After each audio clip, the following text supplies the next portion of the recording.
something extraordinary is coming. My memoir, The Hospitality Leader's Roadmap, Move from Ordinary to Extraordinary, launches on October 15th on Amazon. This book shares my journey from a 15-year-old line cook to seasoned leader in the hospitality industry, packed with insights on leadership, resilience, and transformation.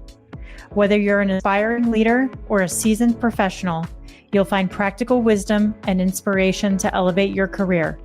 Mark your calendars, and remember, 10% of sales from October 15th until the end of 2024 will benefit Chow. Grab your copy on Amazon.com on Tuesday, October 15th. Please listen to this message carefully. Today's topic contains sensitive material around sexual violence that may be triggering to some people. There are resources available in this episode if you need them or know someone who does. Brian Williams is an advocate and sexual assault response team coordinator for the sexual assault services organization, Say So. He's also one of the managers of the Angel Shot program that focuses on preventing sexual assaults happening in the service industry. Blaine Bailey is the executive director of In the Weeds in Southwest Colorado. He's been in the industry for 17 years and has been cooking since he was a child. He's been through the ringer with addiction, an overworked industry culture, and all things connected to the hospitality sector. In this episode, we talk about what Say So and In the Weeds does to support restaurants, what the Angel Shot program is, and how it's creating a safer environment for guests at restaurants and bars. Welcome to the No Hesitations podcast, the show where restaurant leaders learn tools, tactics, and habits from the world's greatest operators. I'm your host, Kristen Marvin, with Solutions by Kristen. I've spent the last 2 decades in the restaurant industry and now partner with restaurant owners to develop their leaders and scale their businesses without wasting time and energy so they can achieve work-life balance and make more money.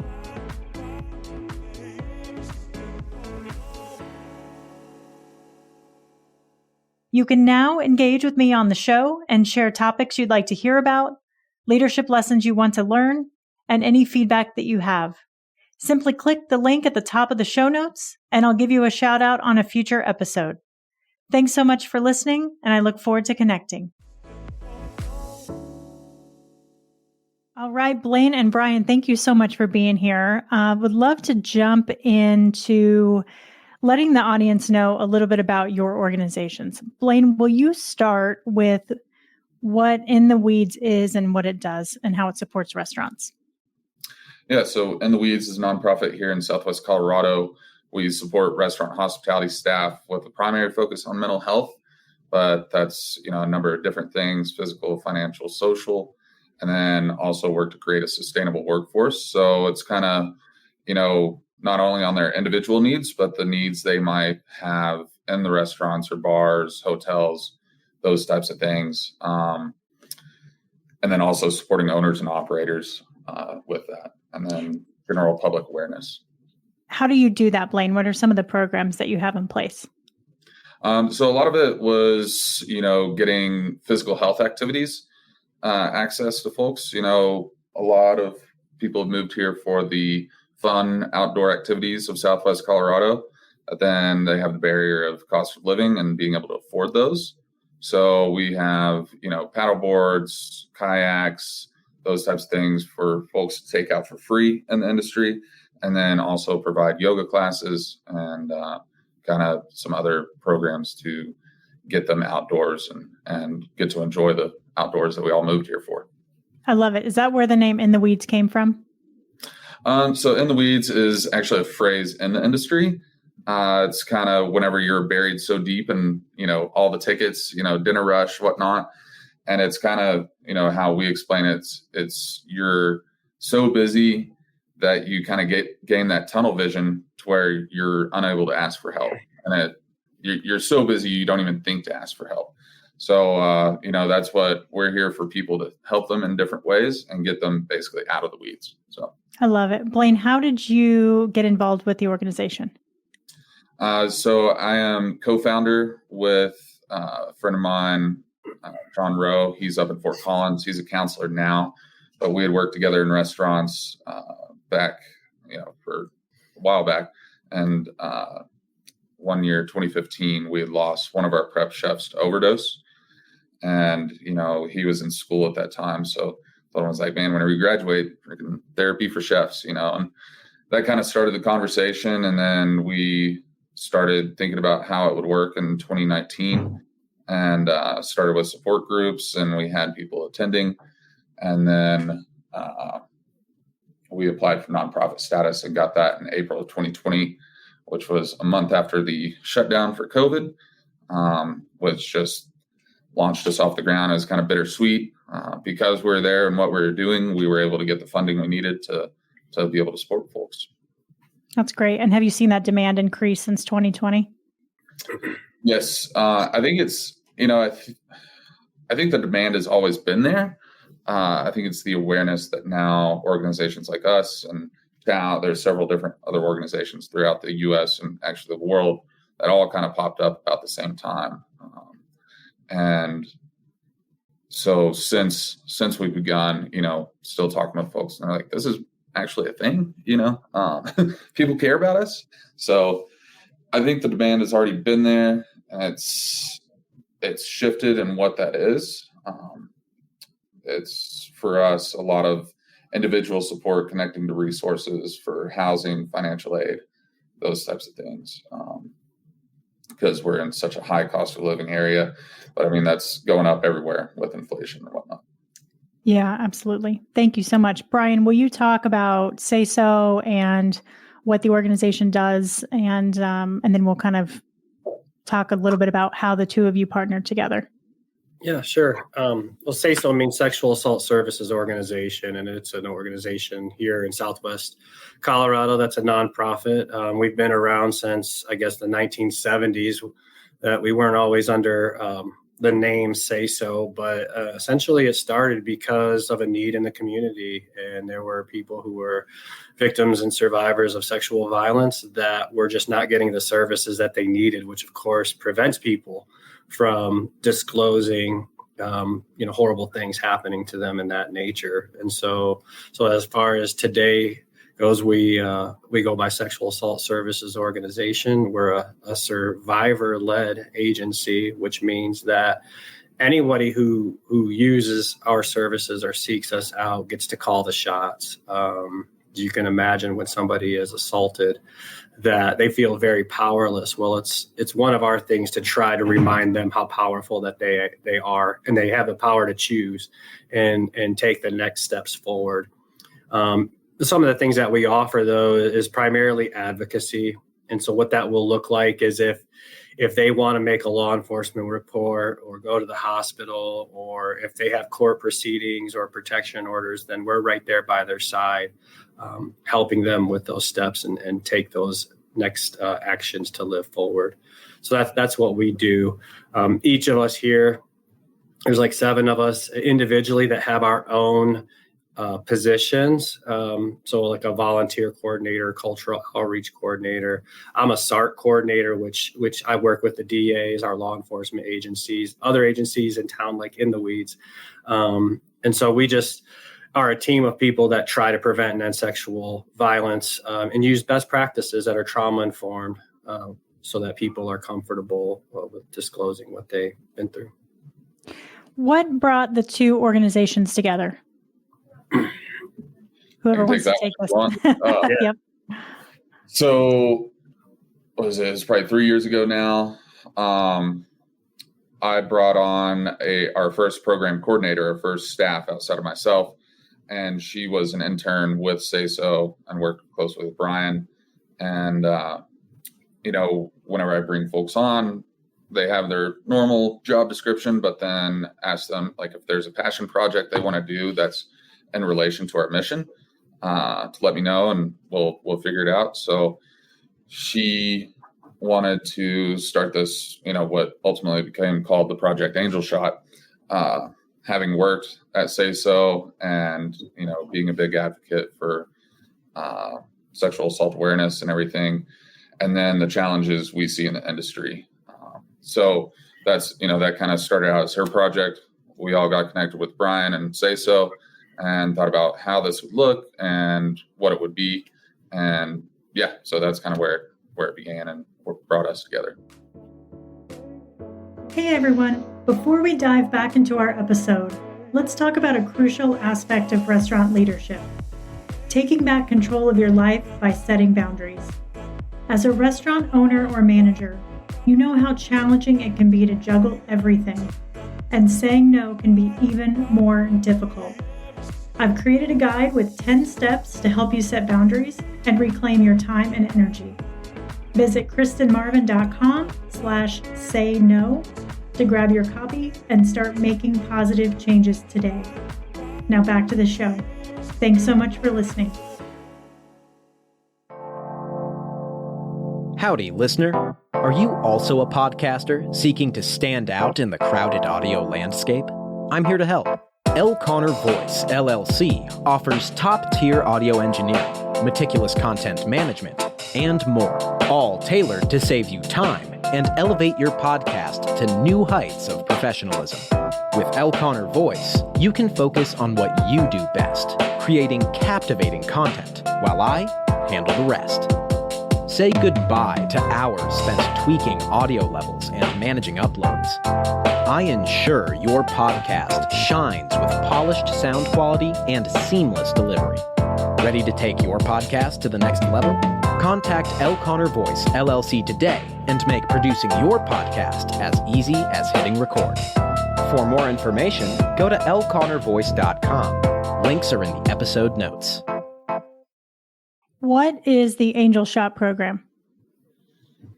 Yeah, essentially what it is a way to help somebody who is in a very awkward or uncomfortable situation to, I don't want to say discreetly, but I guess that's the word, discreetly try to get out of that situation. And so, and it's nothing new as far as nationally. I think we saw the first time I ever saw it was like on a TikTok, and was able to get a good idea for what it was. And so essentially the bigger picture is to help people get out of really awkward situations. And now the way that works here in Durango is they can go to, they can be at a bar, they can ask a bartender, they can ask a server, for a particular kind of shot, and they can go and say, I need a Angel shot.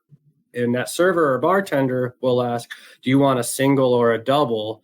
And based on what's happening, they'll determine what kind of shot that is. Now, if they order a single shot, that does mean that they are in a situation that they want to get out of, and that bartender or server needs to call a friend, and they need to have that person, potential perpetrator or offender removed. But more importantly, that person needs somebody to call a friend for them or a cab and get them out of there. Now, if they order a double shot, that means they're more serious danger, and Durango Police Department is called immediately. And so that's essentially, what that program is about. And again, it's just to help them, in a more non-confrontational way, be able to get out of a very situation that could be harmful. I was not aware of this program until we spoke a couple months ago, and it was just really, it really took me back. Working in the industry for 20 years, when did this start to become a thing and a big issue enough to need this organization and support around it?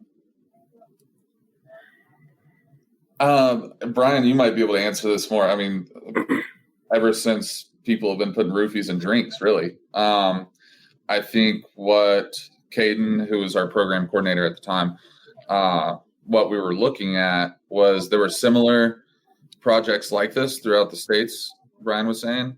But we wanted to streamline it, and they were like too complicated. Some it's like ask for an Angel shot with a lemon, and this means this, and 2 limes means this, and then there is also ask for Angela, which we saw as a problem because one of our best bartenders in town that works 3 different bars, everybody knows her, so she'd be like, someone just asked me for me the other night, and I was confused because I didn't know what to do, just because her name was Angela, and so we're like, how can we streamline this to make it simple and have bartenders, servers on board with this, and simple for the police to understand what's going on.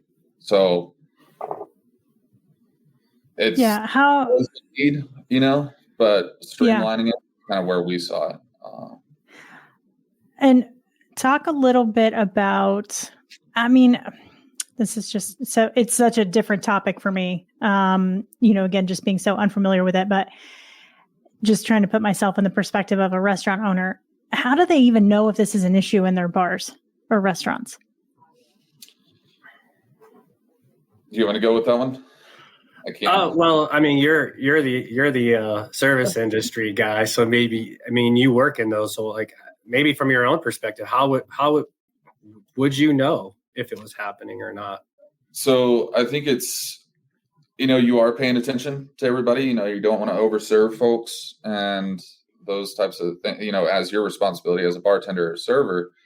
But recognizing, there might be some uncomfortability between perpetrator and a victim. And then, you notice all of a sudden that they are just stumbling drunk and they've only had one drink. I think one thing for me,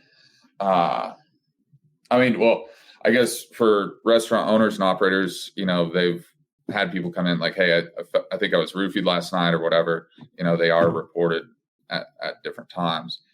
For me, personal experience was several years ago, and it was two of my close buddies. They were at a pool tournament, one of the late night bars that had a history of folks getting roofied.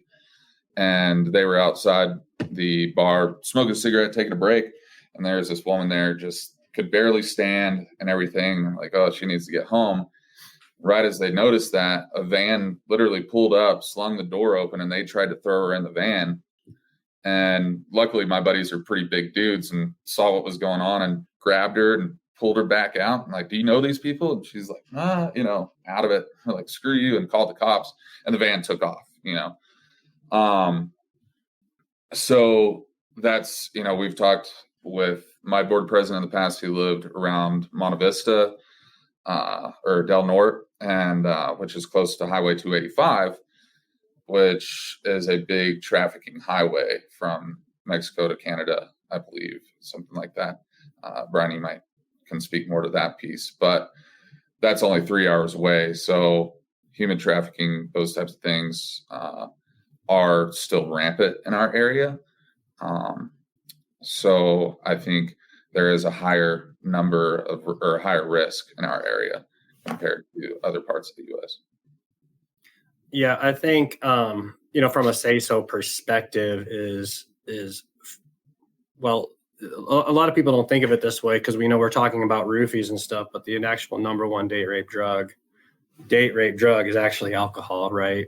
And so for us, we know that this is happening in places because the clients we're working with are telling us.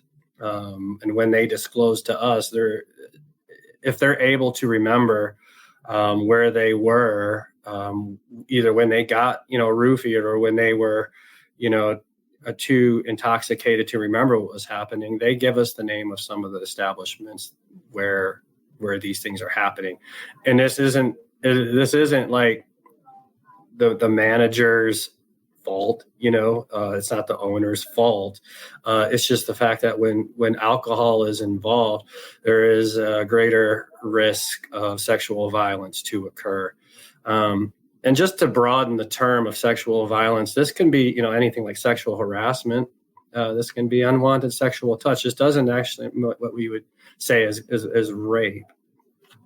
So for say-so, we use sexual violence because it's a lot broader than just a sexual assault. And we know that not only, for customers who frequent these places, it's not happening, just to them, but it's also, with the workers themselves. And so this is taking place in those, and say-so wants to do our absolute best to continue to provide, open doors and some training around that so that people have some language around what, sexual violence or what sexual harassment is and how that how they can be helped to navigate that, because it's difficult.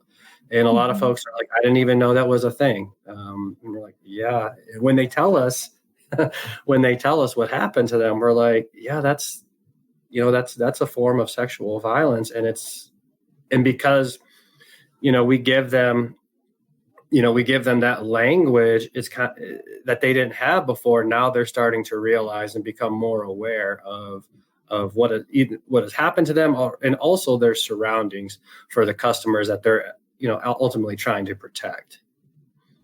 How does a patron know or customer know when they're walking into an establishment whether or not they're involved in the Angel Shot program? We canvass as much as we possibly can, and so Blaine and I have tried to work with some of the managers to be like, hey, if you're partnering with us, let's put a sticker on your window, so that people can know that, and sort of incentivize them to be a part of the program even more. Obviously it would be their benefit to be an Angel Shot sponsor, but ultimately it's how we canvas, and we go to pretty much anywhere that's serving alcohol now, and put them up in bathrooms and on their windows so that folks will know what that is. And I think a big part of it too is word of mouth. Even if guest of the place doesn't see necessarily that there's an Angel Shot flyer up, that's the beauty of being a small town word of mouth type place. All the bartenders, all the servers have their community, and so they'll talk about it with each other. And so it's even okay, I don't know if they understand what this means, but at least I can try, and there's a solid chance that bartender or server will know at least kind of what's going on. So we also do a lot of work with tabling at different events, and we take those flyers with us. And so this is a college town, so Fort Lewis College is here, and so whenever we're doing events up there, those college students will see that's part of one of the programs that we're offering in partnership within the Weeds, and they're like, oh yeah, I've seen those flyers before. And so they're, Blaine's right, word of mouth it does work. Talk a little bit about what training looks like for the restaurants if they want to implement this. It's relatively simple. There's Say So offers a number of trainings that can be several hours and everything. But for this, the training, and I would use training as a loose term because it's really just explaining how the system works. And we have the instructions like on a business card size for servers and bartenders. It usually is stuck over by the register, those types of common spots for them. But it's a quick, hey, here are the two different kinds. You call deep, if you get a double shot, you're calling dispatch at Durango Police Department and let them know that you have an Angel Shot situation, and they'll come down and support you and removing the person and ensuring that the victim might be or get out safely. So, yeah, and we also I think once a quarter in the Weeds and DPD try to do a safe to serve training or tips training where we come in probably for the last 30-45 minutes of that training and present this, and that room is for servers and managers and bartenders, so they're aware of the program as well. What's the police department saying the impact is around this program since it's been launched? So I'll a great plug for Durango PD is first that I know with that double shot, they're automatically called, but they have told me, like, if somebody can't get a ride, call the police anyway.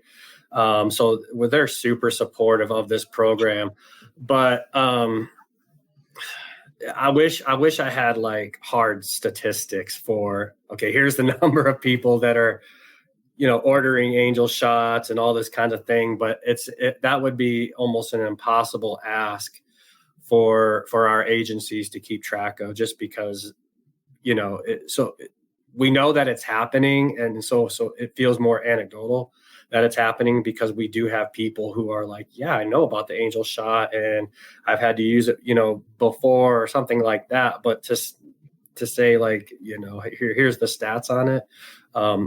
Durango PD is not going to be able to keep track of how many calls they're getting to a bar or restaurant because it's an Angel shot call. And in the weeds and Say So won't be able to do that either. So, but we do, and Blaine, I mean, I know you shared with me a couple weeks ago, an Angel shot story where we know it's working, and you feel free to talk about that. But we do believe that it's working, even if people are seeing the flyers and are aware of it.